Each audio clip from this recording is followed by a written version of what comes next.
शादी के 1 साल तक मेरे पति ने मुझे छुआ नहीं। उसके बाद जो हुआ उसने मुझे हिला कर रख दिया। इस बात से बिल्कुल भी इनकार नहीं किया जा सकता है कि परिवार में लड़की के पैदा होते ही उसे शादी का सही मतलब सिखा दिया जाता है। मुझे भी बचपन से यही सिखाया गया था कि शादी एक पवित्र बंधन है जिसे हर कीमत पर संजो कर रखना चाहिए। शायद ऐसा इसलिए भी क्योंकि मेरे माता पिता और भाई बहनों की मैरिड लाइफ बहुत ज़्यादा खुशहाल थी। यही एक वजह भी है कि मैं इस तथ्य पर विश्वास करने लगी थी कि जिससे भी मेरी शादी होगी उसके साथ मैं कदम से कदम मिलाकर चलूँगी। लेकिन मेरे साथ ऐसा नहीं हुआ। समय के साथ मुझे समझ आ गया कि कैसे हम दूसरों की खुशियों की परवाह करते हुए खुद की खुशी को दांव पर लगा देते हैं। दरअसल जब मेरी शादी हुई थी तो उस समय मैं केवल 25 साल की थी। अपनी शादी को लेकर मैं बहुत ज़्यादा एक्साइटेड थी। ऐसा इसलिए क्योंकि मुझे यकीन था कि मेरे माता पिता की तरह मेरा वैवाहिक जीवन भी काफ़ी अच्छा होगा।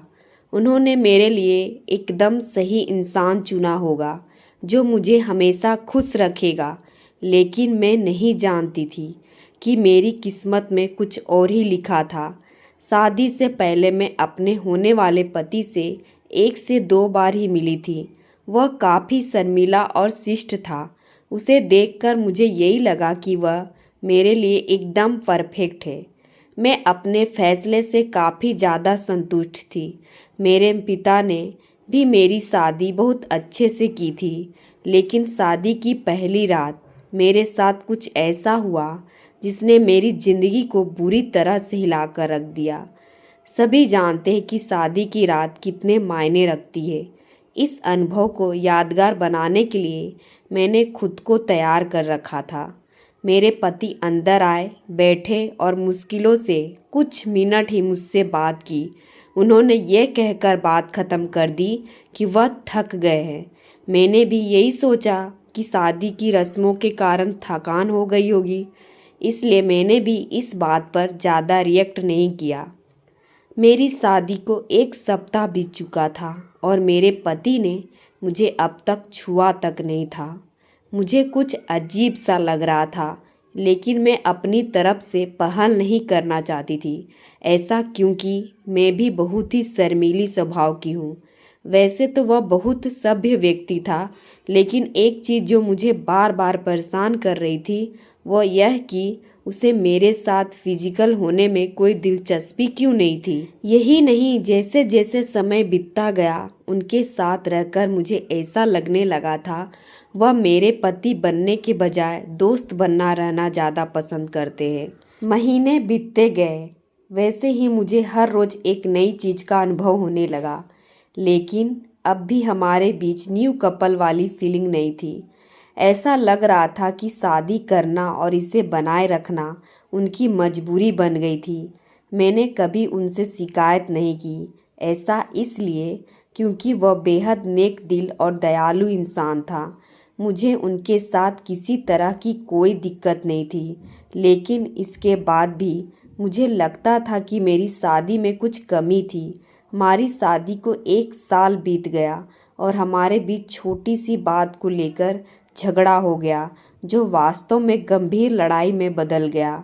मेरे मन में गुस्सा था तो मैंने कह दिया कि मैं एक पति के लिए तरस रही हूँ जो मुझे कभी नहीं मिला। जैसे ही मैंने ये शब्द बोले मेरे पति एकदम से चुप हो गए और बिस्तर के किनारे पर जाकर बैठ गए। मैंने जब उन्हें रोता हुआ देखा तो मैं चुप हो गई। मैं दंग रह गई। ऐसा इसलिए क्योंकि मैंने आज तक उन्हें मेरे सामने कभी इतना कमज़ोर होते हुए नहीं देखा था। मैंने उन्हें परेशान देख दिलासा दिया। तभी उन्होंने मुझसे माफ़ी मांगी और कहा कि उनका इरादा मुझे चोट पहुंचाने का बिल्कुल भी नहीं था, लेकिन उन्हें महिलाएं पसंद नहीं हैं। मैं कांपते हुए अपनी जगह पर खड़ी हो गई। उन्होंने कबूल किया कि वह समलैंगिक हैं। मैं कुछ समझ नहीं पा रही थी। मैंने फिर पूछा कि आप समलैंगिक हैं? तो उसने मेरी तरफ देखा और कुछ नहीं कहा। मैं ही सोच रही थी कि मेरी शादी बस एक दिखावा थी। मैं बिस्तर पर चुपचाप लेट गई, हकीकत से भागने के लिए सोने की कोशिश करने लगी। लेकिन मैं अच्छे से जानती थी कि यह सपना नहीं है। मेरे पति पुरुषों को पसंद करते हैं। मुझे ये बात हर हालत में स्वीकार करनी थी। लेकिन इस दौरान मेरी अपनी खुशी का क्या? मैंने अपनी खुशी की परवाह न किए बगैर उनके साथ जीवन भर शादी का ढोंग रचाने का फैसला किया। हालांकि मुझे धोखा देने के लिए उन्होंने मुझसे माफ़ी मांगी। उन्होंने कहा वह सब कुछ मुझे बताना चाहते थे, लेकिन उन्हें लगा कि वैवाहिक जीवन में व्यस्त होने के बाद शायद वह बदल जाएंगे। लेकिन ऐसा नहीं हुआ। हमने फैसला किया कि अब ऐसा नहीं चल सकता। हमें किसी न किसी निष्कर्ष पर तो पहुंचना ही था। ऐसे में हमने तलाक की अर्जी दायर की, जिसकी वजह से हमारे परिवार के बीच संबंध खराब हो गए। लेकिन मेरे और मेरे पति के बीच दोस्त के रूप में रिश्ता बहुत मजबूत हो गया। मैंने उन्हें समझाया और उनकी भावना की कद्र की। वह चाहते थे कि मुझे ऐसा व्यक्ति मिले जिसके साथ मैं हमेशा खुश रहूं। हमारा यह कदम उन बंधनों से मुक्त करने के लिए ज़रूरी था जो हमें दुखी और अधूरा शादी में जोड़े रखना चाहते थे। लेकिन मुझे खुशी है कि हमने समाज की परवाह नहीं की, बल्कि अपनी खुशी के बारे में सोचा। सच कहूँ तो आज मैं बेहद खुश हूँ।